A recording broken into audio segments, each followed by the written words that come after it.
A las 7:06 de la mañana vamos en directo a Caracol Radio. Saludamos a Darío Arismendi y también a nuestro director Darío Fernando Patiño. Así es, buenos días compañeros, ¿qué está pasando a esta hora?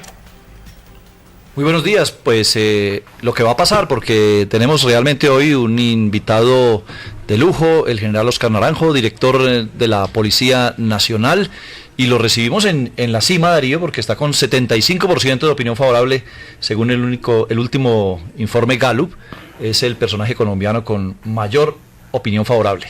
Por encima del propio presidente y por encima del expresidente Uribe, por ejemplo. Hasta de Obama. Hasta de Obama. ¿A qué se debe tanta popularidad, esa imagen tan favorable, general Oscar Naranjo, director general de la Policía? Darío, buenos días, un gusto saludarlos. Realmente yo estimo que es al reconocimiento que los ciudadanos le hacen a la policía, a una institución que me permite como director estar en cerca de 2.800 sitios de la geografía, con 162.000 hombres y mujeres atendiendo a los ciudadanos, protegiendo a los ciudadanos. Realmente el reconocimiento es para todos mis policías, lo he dicho una y mil veces, yo no sería nadie sin mis policías. General, pero en contraste, y usted nos va a explicar cómo se produce este dilema, la percepción de inseguridad, de que las cosas están empeorando en inseguridad, es del 74%. Es la percepción más alta desde el 2008, que es que se está midiendo. En julio del 2010 estaba en el 48%. Entonces, el director de la policía con una imagen tan favorable, pero la percepción de inseguridad tan alta. Pero Fernando, esa es una contradicción que estamos enfrentando dada la dinámica delictual colombiana.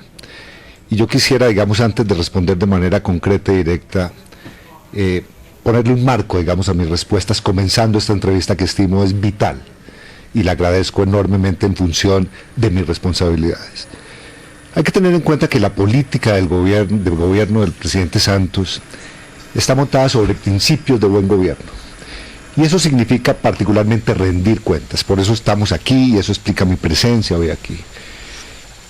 Y rendir cuentas al mismo tiempo implica no negar realidades, reconocer los problemas y visibilizarlos. Lo quiero mencionar porque ha hecho carrera como si las autoridades durante los últimos meses quisiéramos restarle importancia a los problemas en materia de seguridad. No es así. Pero por otro lado, si bien queremos reconocer los problemas, visibilizarlos, no queremos ni sobreestimarlos ni subestimarlos, de tal manera que buscamos un poco de contexto, saber de dónde venimos, dónde estamos y hacia dónde deberíamos ir como sociedad para proscribir definitivamente esta violencia y el delito. Y la contradicción surge porque hay realidades y hay percepciones.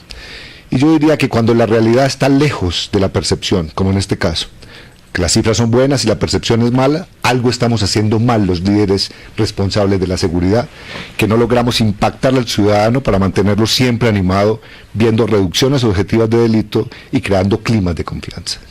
General Naranjo, una pregunta muy puntual, antes de continuar con este otro tema. ¿Por qué se escapó de nuevo por tercera vez Alfonso Cano? Bueno, debo señalar que el mérito de esta operación militar corresponde a nuestras fuerzas militares que ya durante meses han estado combatiendo en una zona donde probablemente ningún ejército del mundo lo ha hecho, a una altura superior a 2.500 metros sobre el nivel del mar, en zonas de páramo, luchando, digamos, contra la adversidad de la topografía, del clima y del conocimiento histórico que tienen las FARC en esa zona. Destaco que estas últimas operaciones cada vez están más cerca de ese objetivo de alto valor. Y lo que puedo asegurar hoy es que buena parte de lo que nos sucede con las FARC, que quiere generar una especie de operación avispa, tiene como propósito estratégico distraernos de ese foco que se ha concentrado en esa zona en particular y que finalmente, y me atengo, digamos, a mi instinto, a mi experiencia, discúlpenme que lo diga de esa manera, creo que le quedan las semanas contadas a este individuo, a este terrorista. ¿Pero le avisarían, chivatearon? No, lo que estimamos, digamos, es que tratándose de una operación tan compleja, tal como lo indicó ayer la propia vocería militar, el impacto de una operación beta, es decir, un bombardeo, estuvo muy próximo al campamento, pero no impactó directamente el campamento, por razones que tienen que ver con cuestiones técnicas de identificación de lo que conocemos como la X para el bombardeo. General Naranjo, ¿la presencia del presidente de la República en Chaparral fue un desgaste innecesario de la figura presidencial? Bueno, escuché alguna voz señalando justamente lo que usted reitera, Gustavo. Sin embargo, yo diría que aquí uno podría aplicar el adagio popular, palo porque boga y palo porque no boga. Verdaderamente desde el punto de vista nuestro, de la fuerza pública, de la fuerza militar y de la policía, la presencia del señor presidente, digamos, en el área de operaciones resulta altamente positiva. Es estimulante a las tropas, a nuestro personal. Además, se hace visible el liderazgo que él mantiene día a día, con un estilo que ciertamente es contrastante con el del señor presidente Uribe, pero que para nada, digamos, ha subordinado el tema de la seguridad. Su presencia allí lo que reafirma es el liderazgo que él tiene en relación con el combate a todas las manifestaciones terroristas. General Naranjo, usted que ha trabajado estrechamente con el presidente Uribe y ahora con el presidente Santos, son dos estilos completamente diferentes. ¿Con cuál se acomoda más? Bueno, yo tengo el privilegio realmente de haber trabajado a orden del señor presidente Uribe. Quiero señalar, digamos, de cara a esta pregunta, que siento por él verdadera admiración, por su nivel de responsabilidad, por su nivel de motivación sobre nuestra institución, por todo lo que hizo por mi policía y por los colombianos. Y tengo oportunidad de trabajar ahora con el presidente Santos, que fue quien me eligió, digamos, siendo ministro para ser director de la policía. Y yo diría que lo que corresponde, digamos, a responsables de este nivel, comandantes de fuerzas, a director de la policía, es entender bien el estilo de los gobiernos, asegurar que su gobernabilidad sea plena y hacer, digamos, del desempeño institucional un tema estructural que no dependa de personalidades. La policía tiene que tener un desempeño óptimo sin importar el estilo de quien la conduzca. General, muchas veces los colombianos a través de Twitter y de redes sociales y de otro tipo de mecanismos de comunicación, vemos que el expresidente Uribe es un poquito intenso en su manera de opinar y de intervenir en asuntos de seguridad. ¿Cuándo fue la última vez que usted desayunó con él? Bueno, lo vi hace 3 días, lo vi el sábado en concreto. Estuve con él en su casa. Me ofreció, digamos, un desayuno con arepa antioqueña y estuvimos hablando de temas relativos a su seguridad personal. ¿Hay problemas con la seguridad personal del presidente? Bueno, no es, digamos, un secreto, es una especie de secreto a gritos, que las FARC tienen una verdadera obsesión y han aparecido múltiples planes de atentado en distintos dispositivos electrónicos hallados en campamentos, en los computadores de Jojoy, y la verdad, estimo que una obligación primordial del director de la policía es asegurar la integridad del señor expresidente Uribe y su familia, además porque tenemos no solamente una obligación constitucional, sino también un mandato presidencial del presidente Santos para darle toda la protección que él demanda. General Naranjo, pero el expresidente Uribe le consultó a usted la decisión de hacer público precisamente que tenía problemas de seguridad informados por la policía.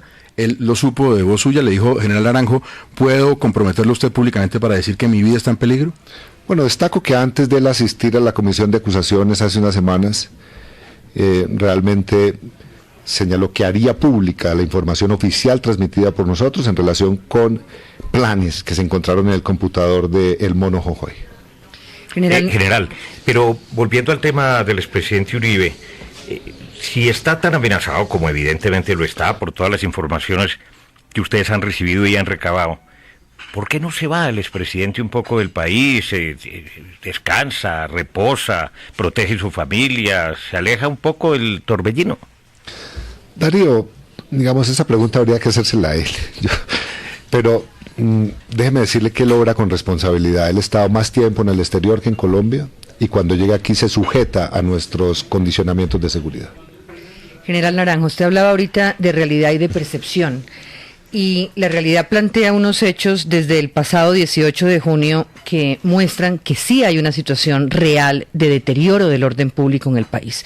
Yo empezaría por recordarle la bomba en Popayán, en pleno Popayán, luego en el norte del Cauca, la quema de camiones y de buses en Antioquia, el asesinato de un periodista que no se presentaba en Colombia desde hacía mucho tiempo, una masacre en Puerto Rico, Caquetá. En Bogotá en un solo fin de semana tenemos una situación de 15 asesinatos. ¿Eso es percepción o realidad? Es realidad. O sea, lo registramos nosotros todos los días. Usted, como director de la policía, ¿cómo se explica que esto esté pasando? Sí, Diana, esa pregunta es clave, primero porque nos permite afirmar que siguen habiendo manifestaciones delictivas y que ¿Que siguen o que han crecido, general? No, ahí digamos tenemos una diferencia. Pero por ejemplo, tasa de homicidios el fin de semana en las 8 ciudades que tienen policía metropolitana, ¿subió o bajó? A ver, aproximémonos con el tema que más preocupa a los colombianos, que es la muerte de colombianos. Del 1 de enero a la fecha, hemos acumulado una reducción de 710 homicidios. Eso supone que hemos disminuido el 9% de los homicidios en Colombia comparado con el año pasado. Pero además, en la serie histórica, supone que en términos absolutos tenemos la mejor cifra de los últimos 25 años en homicidio y la mejor por tasa de los últimos 32 últimos años. Entonces, claro, la gran contradicción cuando uno presenta cifras sin contexto, y voy a poner el caso de la semana pasada, Diana, que usted me pone sobre la mesa. La semana pasada, la ciudad Bogotá, después de un puente festivo de Corpus Christi, digamos al día martes, nos levantamos con 15 homicidios del viernes al martes. Esos 15 homicidios son gravísimos vistos así. Si los comparamos con lo que sucedió el año pasado, son menos graves porque el año pasado fueron 29. Y si los comparamos con la meta que nos hemos propuesto, que es que haya realmente 0 homicidios, pues sigue siendo muy grave. Yo lo que quisiera señalar es que los números globales indican que vamos en la vía correcta. Los números globales comparados con años anteriores marcan tendencias positivas, pero los números de hoy, y aquí yo le doy la razón a la gente, porque nuestra gente es gente joven particularmente. Los jóvenes de hoy, cuando uno les dice pongamos esto en contexto con el pasado, le dicen a uno, ¿de cuál pasado? Si cuando ustedes dieron de baja a Pablo Escobar, por ejemplo, yo tenía 5 años. A él no le interesa eso, le interesa el presente, y ese presente hay que reconocerlo, todavía presenta cifras preocupantes de violencia. General, pero si bien los homicidios contados así han disminuido comparados con años anteriores, las masacres han vuelto y los homicidios no están incluidos dentro de masacres. También el secuestro se ha revivido. La extorsión, Darío. La extorsión. Esos 3 temas, digamos, son centrales. Y quisiera referirme al tema de los homicidios múltiples conocidos como masacres. La verdad es que la sensación de que hay más muertes corresponde a esa modalidad que realmente hasta el año 2009 había llegado a unos mínimos. Del año 2009 a hoy lo que notamos es una tendencia preocupante de homicidios colectivos. ¿Cuál es nuestra reflexión sobre el homicidio colectivo? Primero, que se está dando en áreas rurales. Segundo, que algo estamos haciendo mal las autoridades, y me refiero a la policía, para ejercer control territorial. Cuando hay una masacre, lo que le digo a mis policías es, no es posible que alguien llegue con lista en mano y asesine 5 o 6 personas o 4 personas y nosotros seamos totalmente ineficaces para reaccionar y para prevenir esos hechos. Y yo llamaría la atención para indicar que si alguna prioridad tiene hoy el gobierno, la fuerza pública, también la fiscalía, es combatir a fondo los homicidios múltiples que hacen mucho daño, que tienen distintos orígenes. Algunos provienen de FARC, otros de bandas criminales, y otros tienen que ver particularmente con el propósito del gobierno de restituir tierras a los campesinos. En el tema del secuestro, tuvimos un año histórico en el año 2009, donde el secuestro presentó las más bajas cifras, cercanas a 200 secuestros, sumando extorsivos y comunes, o simples. En el año 2010 hubo un pequeño incremento, y este año realmente mantenemos la tendencia del año pasado. General, en ese punto, perdóneme, le interrumpo, yo tengo una cifra que usted me confirmará, pero tengo 74 secuestros en 2010 y en lo que llevamos de este año ya vamos con 68. Reportados, ¿no? Reportados, lo que plantearía una cifra de aumento sustancial. Casi que podríamos terminar el año, si se mantiene la tendencia, duplicando la situación de esos secuestro. 74 son a la fecha, es decir, en secuestros extorsivos vamos 74 con 68. No, 74 en 2010, en lo que llevamos de este año 68. No, digamos. Hoy es la entrevista que le hace María Isabel Rueda al almirante Celi en el periódico El Tiempo, donde reconoce el almirante Celi específicamente pues ese dato. Por eso se lo menciono, igual que lo que tenemos a nivel de masacres, que también fueron 22 el año pasado, y en lo que llevamos de 2010 ya vamos en 16. Sí, en el tema masacres realmente compartimos la cifra. Y en el tema de secuestro, el secuestro extorsivo el año pasado a la fecha iba en 99, ahora llevamos 79. Y en el simple es donde tenemos el grave problema que pasamos de 33 a 62. Hay un crecimiento. El acumulado de secuestro es 132 el año pasado a esta fecha contra 141, un incremento de 9, que significa el 7% más.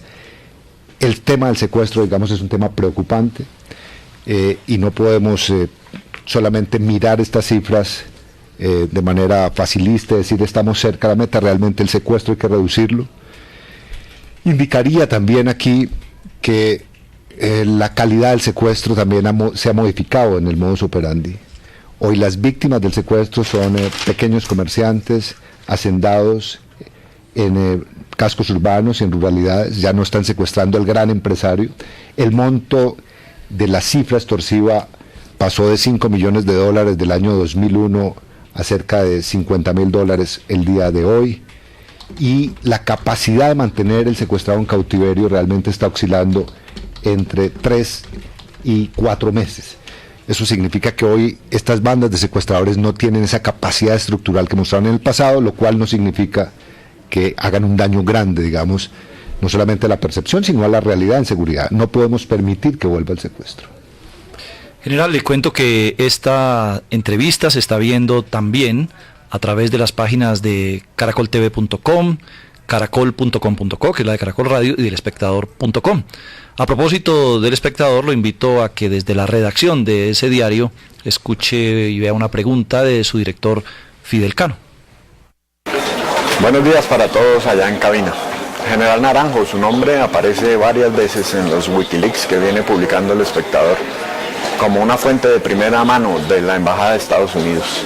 Y no faltan los críticos que lo señalan como que está más allá que acá. ¿Qué tendría para decirles? Muchas gracias, director. Bueno, comienzo afirmando que la directriz del gobierno es que ningún funcionario responda de manera específica al tema de Wikileaks. Sin embargo, haría esta reflexión. Es verdad que ha habido críticos que señalan que tengo una cercanía de confianza con funcionarios de los Estados Unidos. Yo lo que haría es esta reflexión. Calculen ustedes que el director de la policía colombiana estuviera reportado en esos Wikileaks porque genera desconfianza. Lo digo simplemente para señalar que de cara a un aliado en la lucha contra el narcotráfico, contra el terrorismo, como es Estados Unidos y Colombia, pues lo que conviene, digamos, a la sociedad colombiana es que el representante de la seguridad policial tenga una confianza grande con funcionarios de los Estados Unidos. No me imagino el escenario distinto y contrario. Esos Wikileaks diciendo que la embajada americana, el gobierno americano, agentes federales desconfían del director de la policía. Eso sería realmente supremamente grave. Todas estas críticas a su desempeño y a la percepción de inseguridad, ¿usted cree que tienen que ver con eso, que le están cobrando a usted lo que se publicó, que en su momento dijo con respecto a altos consejeros y funcionarios del gobierno anterior? No, yo francamente creo que cuando las encuestas señalan que la percepción es negativa, hay que hacerle caso a las encuestas. Le digo a mis policías siempre lo siguiente: cuando a uno en la encuesta le va bien hay que creerle, pero cuando le va mal hay que creerle más, porque realmente la ciudadanía no se equivoca. Y si la ciudadanía está pensando que hay una situación negativa de seguridad, es que no estamos haciendo lo correcto, pese a las cifras positivas que estamos señalando esta mañana. General, usted dice que la ciudadanía no se equivoca y muchas denuncias se siguen recibiendo, quejas frente a casos de corrupción que al interior de la policía siguen siendo recurrentes, abuso de autoridad, uniformados que siguen pidiendo dinero a través de sobornos de poca cuantía, por ejemplo, para dejar que una persona que cometió una infracción de tránsito se marche. Es otra lucha que libra la policía, tan o más importante que la que libra justamente contra las Fuerzas Armadas ilegales. ¿La vamos ganando o la vamos perdiendo? Bueno, Erika, un director de la policía responsable trata de luchar contra 4 monstruos que amenazan a las policías en el mundo: el monstruo de la corrupción, el monstruo del abuso policial, el desborde de su poder, el monstruo de ser ineficaces y el monstruo de la indiferencia. Sobre esos 4, digamos, monstruos comienza el día a día nuestro para neutralizarlos y vencerlos. Y en el caso de la corrupción, ¿qué diría? Durante los últimos 4 años, mientras he estado al frente de la Dirección General, no nos hemos conformado solamente con retirar cerca de 2.500 policías sobre los cuales perdimos confianza por distintas quejas, sino que hemos judicializado por lo menos 1 millar de ellos. Y yo lo que diría es que cuando una institución encara el problema de la corrupción, lo hace visible, lo muestra, digamos, permanentemente, puede ser en primera instancia un poco víctima de esa situación, porque el impacto en principio es negativo, pero cuando pasa el tiempo, la ciudadanía empieza a reconocer que la vía correcta para luchar contra la corrupción es visibilizar ese problema, actuar con toda contundencia y no ocultarlo. Algún expresidente norteamericano decía que cuando la corrupción no aparece en el lenguaje ordinario de los ciudadanos y de las instituciones, es porque esa corrupción cabalga silenciosamente y de manera destructiva. Yo prefiero mantener el tema de la corrupción vivo en la policía, justamente para que las luces de alarma estén siempre prendidas y la ciudadanía nos ayude a depurarla. General y compañeros de Caracol Radio, oyentes y televidentes, vamos a hacer una pausa y volvemos en segundos con este trascendental diálogo para todos los colombianos.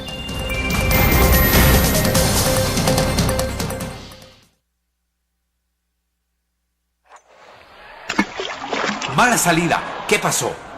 Se nota que no tiene equipo. ¿Y usted ya lo tiene? Empresas